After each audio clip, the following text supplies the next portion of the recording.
Welcome to the Tuesday edition of the CHPC conference. Today, we have two tracks that are more of in the networking and information security field, two main speakers in that area. Although it's a CHPC conference, the data needs to usually be transported to the CHPC, and therefore the networking part we also consider quite important. So firstly, I would like to introduce our first international keynote speaker, Mr. Michael Foley. Mr. Foley has been an enthusiastic explorer of information and communication technologies and how it can transform the educational sector in effectiveness and accessibility from the 1970s. But in 1997, he was invited to join the World Bank to contribute to the design and implementation of what was known as the Global Development and Learning Network, where he became the leading expert in that technology, in that field, and that network. In the early years, that was based on satellite technologies, but it then moved to fiber technologies as the people were building their own fiber networks, and national research and education networks began and started to blossom. This led Michael to become a champion of national research and education networks. And with his influence and with his contacts at the World Bank, he started to raise awareness among senior management and staff on how transformational the national research and education networks are and how they could play a role in the integration of the global economy and academic community and among education sectors in these countries. Unfortunately, Mr. Foley won't be able to join us directly, so we're going to try to show the effects and the transformational effects of the fiber networks. So he will join us from Ireland. Just a quick note,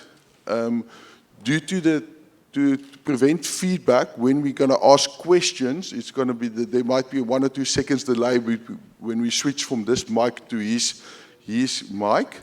So it will not be that interactive when you ask questions. So over to Mr. Foley. Thank you very much.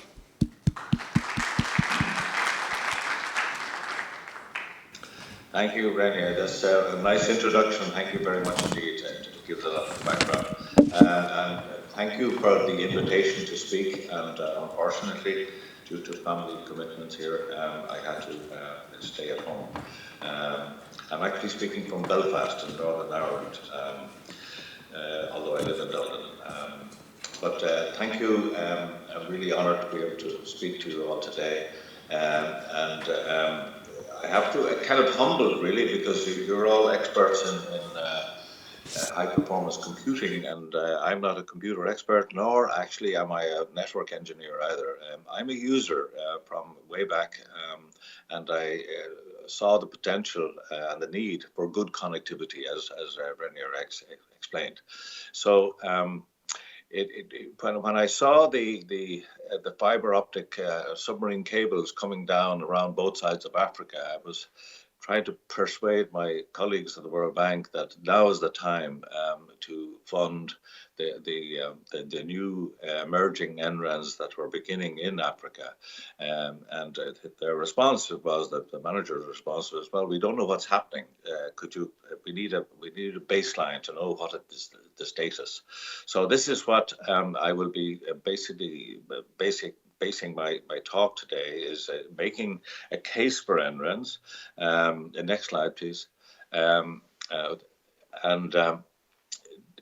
Making a case really to users like you, but also to administrators in universities and in governments and to donor agencies who would not be technically minded people. So the language I use today is very much in terms of layman's language of an understanding. So you forgive me for the kind of simplicity of the language, but it's important. And suppose because I'm a user and not a network engineer, I have a useful role because I speak the same language to them. So if you are in the position where you need either your universities or research centres to get involved, or if you're involved in government or trying to persuade government to fund NRENs in any of your countries, maybe this presentation might be helpful that you could use. And feel free to download the slide presentation and use it yourself. But the presentation is based on the report I did a couple of years ago on the role and status of national research and education networks in Africa. And it's in two parts. By the way, it's downloadable from either the World Bank website or on the GÉANT website. They have a whole section making the case for NRENs, so you can see that web address there, and you can download the whole report in English or in French if you're from a francophone country. So, I mean, the report is really in two parts. 50 pages of it are making the case for NRENs. Next slide, please. Basically explaining what is an NREN, what they do, why do we need them, what's so special, and what is the government role. Their needs of NRENs are not understood outside the actual NRENs themselves. They're often not understood by university management, not understood by government, by funding agency, and very often they're seen as a threat to internet service providers. So they have difficulty making their case. But we'll look quickly at what they are and then explain in very simple terms to lay people. So next slide, please. Let's face it, we live in a digital world. Steve Jobs years ago talked about 1,000 songs in your pocket when he launched the iPod. Well, as you know yourselves, the world is in your pocket now. Everything from buying airline tickets, getting music, shopping, newspapers, radio, TV, they're all in your mobile device. So it's a total transformation, really, you know. And so you need to persuade administrators, this is not going to go away, you know. So rather than asking what's the benefit and what's the impact, you know, it's really, we need to talk about how we can use it, and with two important things, with quality of the content and providing equal access, and that's what connectivity is all about. It's about equal access. A couple of years ago, the next slide, please. A couple of years ago, the World Bank brought out its annual digital dividends report, and basically talking about the benefit of the internet and what kind of economic benefits there are. But you could sum it up in saying that it says the internet promotes inclusion, efficiency, and innovation. And the inclusion is very important, that word inclusion. So I would try to emphasize that. Next slide. We'll talk about the research side. There's an R and an E in NREN, research and education. But I think, again, government officials and administrators don't really understand what scientists do. And maybe you find that frustrating as well when you're trying to persuade them. Because I was talking to a minister in South Asia, and his concept of, he was wondering, why do we need these networks? And he was saying, you know, the role of a scientist is to cogitate. And then to come up with a hypothesis and then go into his laboratory and test that out. So he has a theory. And I say, well, yeah, but his laboratory is probably not in the same country. And also he's not on his own or her own, but he was very definitely talking about his. But it's collaboration is everything. So our cliches about scientists in white coats and laboratories and test tubes and that don't work anymore. It's really about measurement, modeling, calculations, and also collaboration. It's also complex. Next slide, please. It's also complex. There's just a trivial quiz if you want to ask somebody, what's the record number of citations in a single research paper?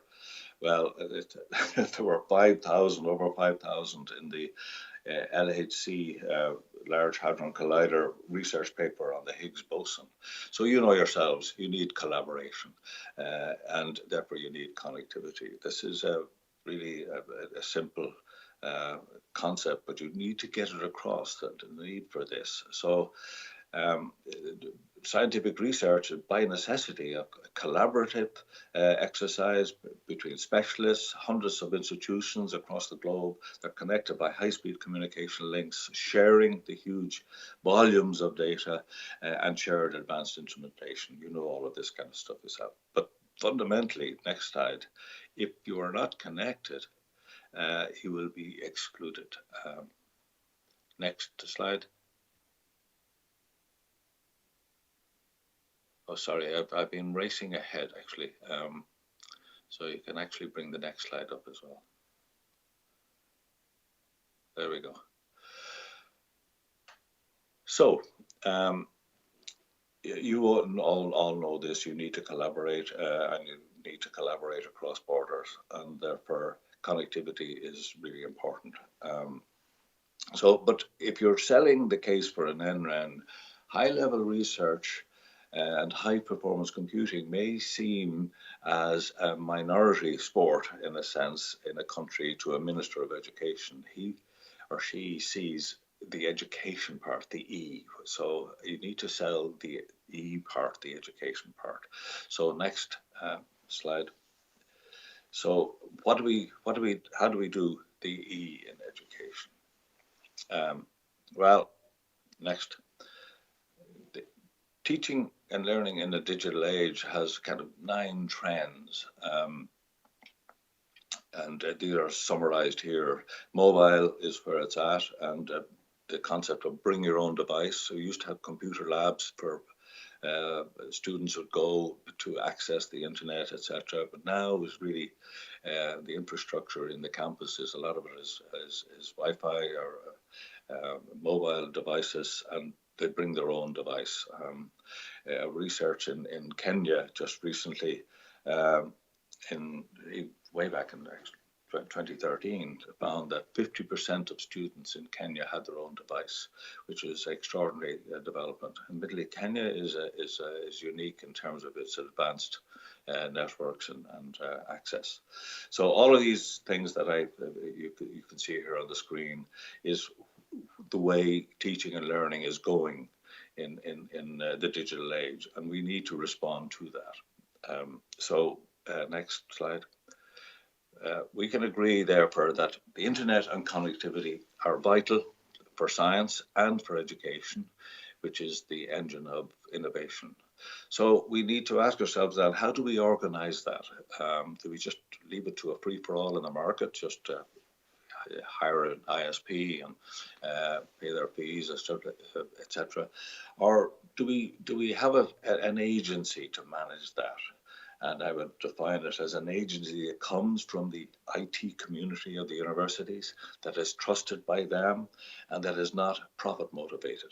So we could call them a National Research and Education Network, an NREN. And when I'm talking to these administrators, I say, don't believe me. Have a look at the next slide. This is a map of the world in 3 colors, and you have the gray, where not a lot of activity in terms of NREN is starting. You have the yellows, where there's activity going on and they're well advanced. And the green is where there is an operational NREN. So almost every, certainly every developed country in the world, advanced economically country in the world, has an NREN. And in fact, you can see that in Africa, it's catching up quite quickly. You have organizations then into regional areas. In Europe, you have the GEON network, in Internet 2 in the US, with Canary in Canada, Red Clara in South America. And then in Africa, you have in North Africa, ASREN, Arab States Research and Education Network. You have in the West Africa, WACRAN, and in East and Southern Africa, you have UbuntuNet Alliance. Just to also, I like maps, so I like to, and it's a visual, and visuals work very well. as you know. So I show the international connectivity out of Europe run by the GEON network, which is quite formidable. And it's very impressive that these are not just commercial internet connections, these are the dedicated research and education connections to other parts of the world. And down into Africa, you can see from Europe, there are many, many connections. My presentation will in a few moments show a map, which is a summary of these connections in Africa. So very quickly, what's an NREN? Well, it's two things, I suppose. It's the high performance. Next slide, please. Oh, sorry, if you go to the GEON map, I'm not. There we go. That's the GEON map, which is quite an impressive map, linking the world to Europe. If you go to the next slide, then we can ask, what is an NREN? Oh, sorry, next again. So it's both the network and it's also the organization that operates that network. And very often they have varied constitutions there, either as a consortium of members, a dedicated agency, a company, an NGO, or other legal entity, and generally not for profit. An example of that, of course, is in your own country. You have SANREN, which is operated by, next slide, SANREN, which is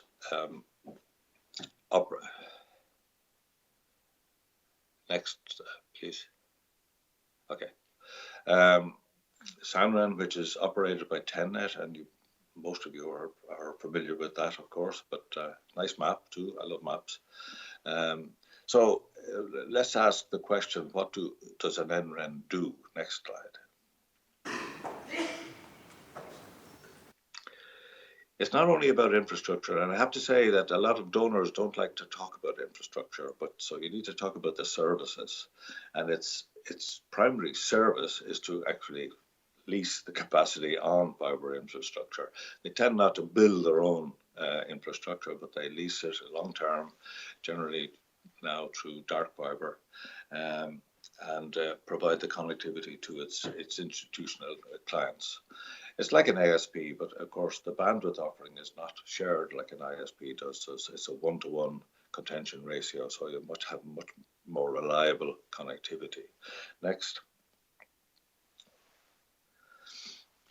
But the real value added of an NREN over an ISP is that they have advanced and unique services, especially the middleware services, and they're listed here. Things like the AAI, the single sign-on, things like EduRoam, you've come across it yourselves, e-science gateways, grid computing, point-to-point internet protocol circuits for special applications. I think that's which will apply to you guys on a dedicated point-to-point. So they also have performance monitoring, and across the Atlantic now they've developed a global network architecture that's agreed, so it helps reliability as well. So these are really the services that differentiate an NREN from a commercial NREN, commercial ISP. Next. I won't go through these. These are the other services that can be offered. You can look at them again. I mean, they're all the standard stuff, and an NREN can decide to offer them or to pass them over to a commercial ISP. So it's not necessarily that an NREN has to run everything. They can actually partner with ISPs as well to provide some of these services. But the important thing is to remember, next slide, that these services are developed by a global community of NRENs, and it's a kind of global currency, I suppose, which provides inclusion to this academic club. You know, it facilitates participation and collaboration in research, access to digital libraries, sharing of instrumentation, and ending exclusion and academic isolation.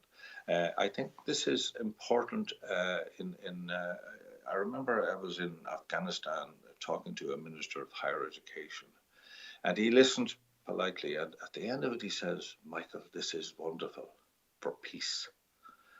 And it kind of surprised me because the young people in Afghanistan didn't know what's going on in the rest of the world. So he felt that if he could connect his students to the rest of the world, then they would broaden their horizons, and it would lead to peace. So it was significant as that. Now, then again, there's the web address for my report. You can have a look at it there. We'll go now to the status. If we go to the next slide, and these next few slides would be the basis of any discussion that we would have. This is towards the end of 2015. I finished the report, and it took a while then to publish in 2016. I have now gone back to the various research networks and at least the regional ones, and updated this slide, and we come to that. But if you look at this is a summary really of the report in one picture. You'll see three different colors, green, brown, and yellow, and they represent the regional associations. So the green is the WACRAN, West and Central Africa Research and Education Network. On the top is the yellow is ASRAN, Arab States Research and Education Network. And the brown toned ones are the East and Southern Africa UbuntuNet Alliance. Next slide, please.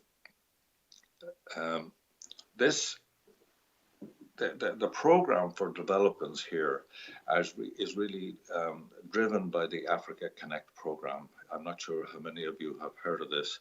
It's an largely EU funded with partner contributions as well, program that's been going for several years now. And oh, sorry, you've gone ahead of me there, but it's okay.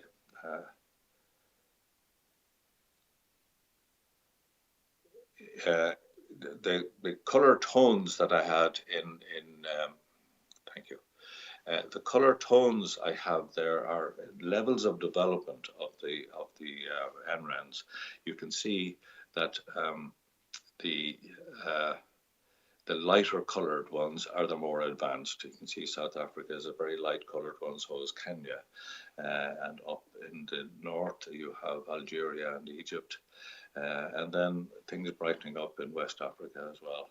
So that gives a level of development. The connectivity there, the blue and black lines refer to the NREN's connectivity to Europe, and through Europe then obviously to the rest of the world.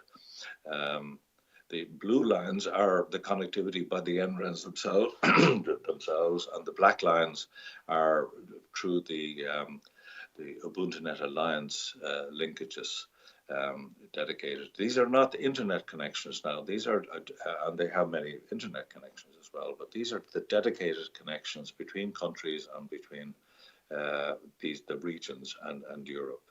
So just to go to the report also talks about the level of development. If you go to the next slide,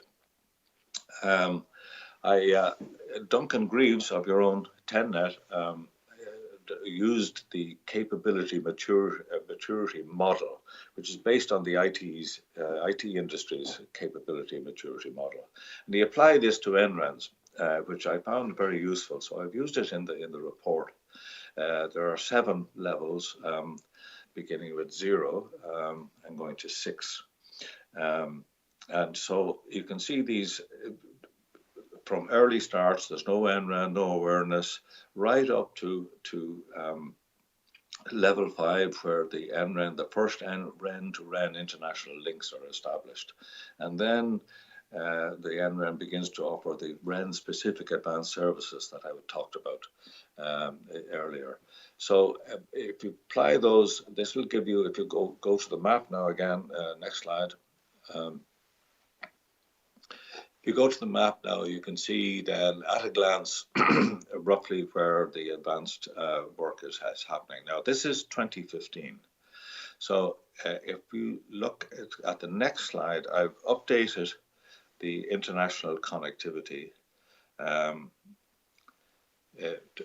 from just this October by contacting the regional people. You can see the red lines are the new. You can toggle between the last slide and this one, back and forth, and you'll see the changes if you wish. You can see, just look at the red and you'll see the new ones.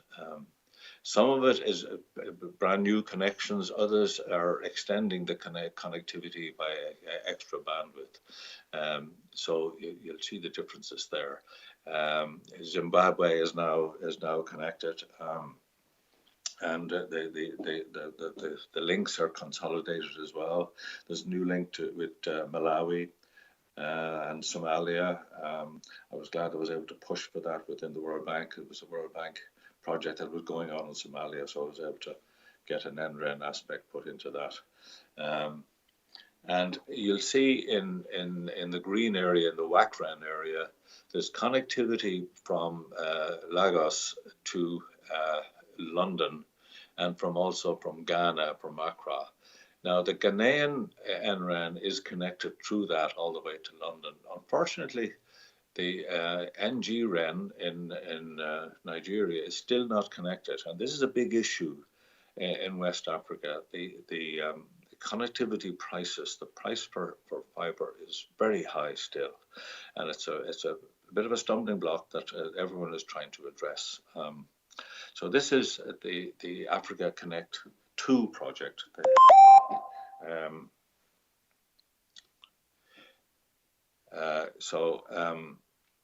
The Africa Connect 2 project, and just 2 weeks ago, if you look at the next slide, the Africa Connect 3 has just been announced, and the funding has that. So this program is set to be continued, and so hopefully more and more countries in Africa will get the connectivity. And of course, it's not just connectivity as well. A lot of it is training as well, and capacity building. Now, that's the Africa Connect and the European connection. But if you look at the next slide, there is a relatively small project, but it's useful. It's funded by the National Science Foundation in the US, and it's called the NEAR project, Networks for Europe, American, and African Research, NEAR. And the partners are Indiana University. They operate the global NOC for the US, and also with GEONT. So there's two redundant connections there between Europe and the US, and that, of course, because it's linked to GEONT, brings in Africa as well through those other connections. And a lot of it is about the performance management, and also science engagement is kind of a marketing exercise to get people to use these ones. And nextly, on the capacity building side, I can't go on without mentioning the Network Startup Resource Center in the University of Oregon. The guys there, led by Steve Hooter, have been doing fantastic work for about 25 years now, all over the world. And their influence is really strong, and they're really dedicated teams. And of course, they're scaling up by offering a lot of training of trainers courses on networking, and all of the issues in terms of the services offered by NRENs, and also very good courses on campus networking. Because let's face it, an NREN is only as good as the last mile to the student on the campus network. So there's a huge need there. There are some challenges. Next slide. Primarily, well, that's breaking down now, I suppose, but the vested interests of the incumbent telcos. And in West Africa, we have a bit of a problem there to get decent prices on fiber. And so there's a lack of competition there because of that. Also, the lack of fiber in some countries, although that's been addressed year by year, it's much better. Also, we need government commitment, and this is where the case for NRENs has to be made. sometimes there's too much regulation or too little regulation, because really NRENs in a whole regulatory environment, NRENs need to be seen as something that is of a public good and needs their support. And then of course the readiness of the universities. That's the final hurdle to the faculty and the campus network. That the faculty need help in digitizing their work and moving into the digital area, especially in the education side, and also the campus network for the last mile. Next slide. Back to the next slide. Sorry, I was skipping ahead there again, I think. In the digital dividends overview, by the way, I see that if you look at the background photograph, that's a World Press Photography award-winning photograph. It's people on the shore of Djibouti facing Somalia, and they're looking for a cheap signal. People search for connectivity and they go to the shores to do that. It's a wonderful image of the desire for connectivity that's among people. But back to the report, they talk about the analog complements, and really this is all about the human factor. So next slide. So how to make it happen? We need an enabling environment. And most of the issues, as you know, are not technical. It's mostly analog. It's the human factor. Now, I have a kind of a mantra about people who quote say, well, it's not our law here, it's not our policy to do this. And of course, sometimes people invoke these kind of policies as if they're the laws of gravity or the laws of nature, but they're not. People made them up, people can change them. So you can challenge them, so we need to also ask the right questions. One of the things is sustainability. So is this sustainable? Of course, sometimes that's the wrong question, because when they mean sustainable, they really mean market sustainable in terms of user fees, etc. But I would quote the fact that in many developed countries, most library service, public libraries are free. So are they sustainable? Of course they are. But they're sustainable by taxpayers' money. So it's a matter of making it sustainable in a structure of funding and accountability, and they can make it work. But to force NRENs to be commercially sustainable in a very competitive world is not fair, basically, in my view. Next slide. So what can governments do? Well, they can have an enlightened regulatory policy, first of all, and the World Bank is quite strong on that in terms of advising government, encouraging competition and bringing the prices of infrastructure down. But also, I think they need to see that there's a public good nature of an NREN, and it's not just another ISP that has to compete in the marketplace. So they need to support both the establishment of the NREN and the funding of it. And there are many models of that. In Europe, it's 50-50 total government funding, and some of it is the 100% funded by members, but of course the members are universities that are funded by government anyway. So most NRENs need government funding is the important thing. And if the government don't have that, then poorer countries need to seek donor funding if necessary. Small things like duty-free importation. This was the NSRC people were asking if this could be allowed. It would help NRENs as well. And then operators licensed with agreed acceptable use policies as well. And also the need to promote the use of ICTs in education. So next slide. Let's go to development partners, people like the World Bank and other development agencies of the aid agencies of the countries. And they can do direct financing for an NREN. The Canadians are good at that. The Nordic countries are good at that. But also, very often when they're responding to requests for funding, they ask, I think, unrealistic questions about an NREN. It's not just a matter of the impact they will have, and sometimes they're asking NRENs to answer, say, how many PhDs are going to come out of this network. Well, the problem is it's not the network. The network is a necessary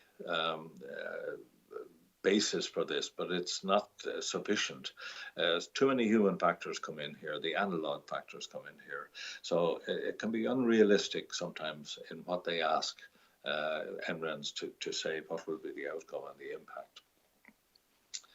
So they can offer, donors can offer other services like advisory services, knowledge exchanges. I ran a nice program in South Asia called the Serene program, where 4 government and university management I brought on a tour of other NRENs, and I must say they came back basically saying, I want one of those. And seeing is believing, I suppose. So they're useful, these kind of study tours. And also then training, and they can support capacity building and training like the NSRC people are doing. So next slide. What can higher education institutions do? Well, higher education is very competitive, as you know, between institutions, and sometimes they are suspicious of each other and do not collaborate. And I think it's very important from the NREN point of view, from the connectivity point of view, it is a must that they collaborate and build a critical mass of users. So they need to do that to pool their demand. And also they need to fund a campus network, of course, and have trained staff and support those staff. And then finally to encourage the digital literacy of staff. And they start that with the champions, and the champions who are, and you would be the champions if you're in universities of good connectivity, and the universities need to support people like you. And then finally, what do NRENs do? What can NRENs do? Well, they need to be entrepreneurial, and they need to be creative, and they need to offer these advanced services. Otherwise, they will be just like an ISP. So they need to offer those advanced and unique services. And that's happening in Africa. There's a lot of training going on, and these other services are beginning to happen. So they need a lot of training for staff, and they need to listen to the universities and the needs. And obviously, you people in high performance computing have very specific needs, and an NREN should be able to respond to that. Other issues are things like the future is mobile. They need to keep looking at the technology as it changes, expand the use of dark fiber, and then offer cloud services, either act as a broker or provide them themselves. So that's really what I have to say, and I'd like to thank you, and I'll leave you with this map, which I think is useful, and also the contacts. Next slide will show you some contacts that will be useful to look at. The Ubuntu Net Alliance, if you want.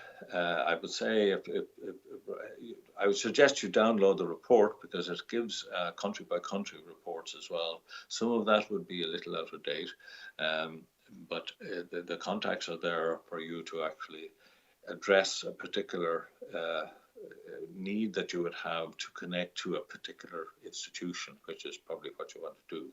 So if you go to the Ubuntu Net Alliance, WACRAN and ASRAN, they will have all the contacts and the up-to-dates. So that's it, and thank you very much, and I think I have some time for questions. Thank you. Yeah, questions? I will start with a quick question. You said that what do you feel the future will be? Will the NRENs basically keep growing? Do you have any indication?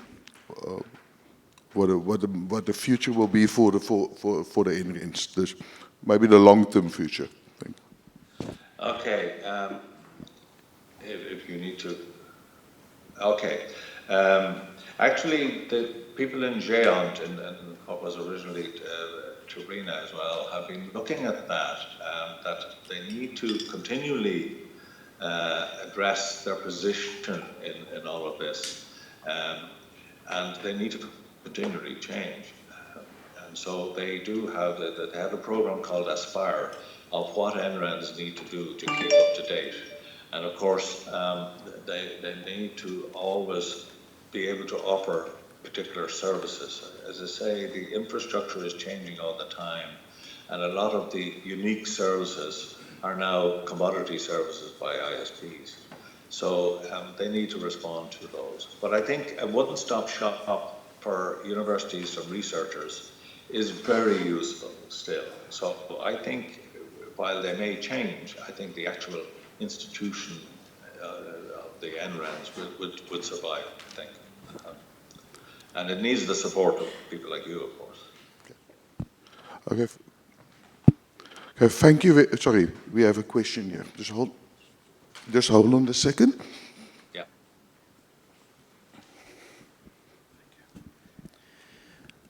With the increase in cloud computation and the use of cloud services, are you seeing an increase in direct connections between NRENs and cloud services instead of passing through commercial internet exchanges? You won't have that in Africa just yet. Some of those kind of services are only beginning in Africa. But it's certainly in Europe and the US, there's a lot of collaboration between the cloud services and the NRENs, and with direct connectivity into them. But this will, I mean, what is happening in Africa is that they were following the Asian, European, and North Americans with that. So it's a gradual learning from them. Okay, we have another question. Hi, Michael. Thanks for the good update on where we are sitting in terms of connectivity. Obviously, from where we are, my concern will be on that gray on the African continent. And I wanted to find out, with the global network architecture, is there any hope that we can be able to assist some of these countries to fast track in changing the gray into green? Thank you. Well, the big activity. You're hearing me now, yeah? Yes, yes. Yeah. Okay. The big activity is through the regional associations. The WACRAN in West Africa and UbuntuNet Alliance in Southern and Eastern Africa. They are continuing to generate interest in these countries, but it has to come from those countries. But they're not being ignored. We're not waiting for it. So if you want to help those countries get active, I suggest you contact UbuntuNet Alliance if it's in that region, and see what's happening in those countries. Because they are being, I mean, they're invited to all the regional activities, etc. So that's the way to do it, I think. You know, but obviously, if you have a particular country in mind where you want to collaborate, then I would suggest that you point the people in those countries into this whole development of NRENs, and that they can begin to form a consortium, and it's beginning to happen. On the global network architecture, it's really agreements between the GEONT communities and the North Americans, which hopefully will spread as well. It's increased agreement on the architecture, which will increase collaboration. This will also extend to Africa as we go, but it's driven really by the more advanced networks. Any more questions? Okay, thank you very much. I think this was a fantastic visual demonstration of the effects of networks, that on a very short notice, you were able to do a fantastic presentation all the way from Ireland, Northern Ireland. Thank you very much. And just as a side effect, we have organized EduRoam at the conference, and we always get good feedback where the researchers from the different universities, international visitors come, so they come to a conference and there's EduRoam enabled and again. So thank you very much again. Thank you.